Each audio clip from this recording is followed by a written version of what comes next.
અત્યારે આપણે ભારતીય સાંકેતિક ભાષામાં રમતગમતના શબ્દોના સંકેત શીખવા જઈ રહ્યા છીએ. આપ સૌ શિક્ષકના સંકેતોને ધ્યાનપૂર્વક જોશો, તેમના હાથના હલનચલન અને ચહેરાના હાવભાવની નકલ કરશો.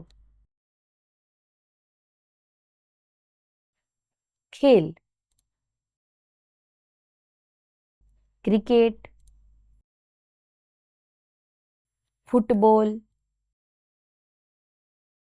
વોલીબોલ, બાસ્કેટબોલ, બેડમિન્ટન, ટેનિસ, દોડ, તરવું,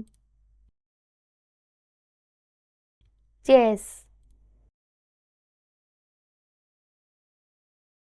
કેરમ, ટેબલ ટેનિસ,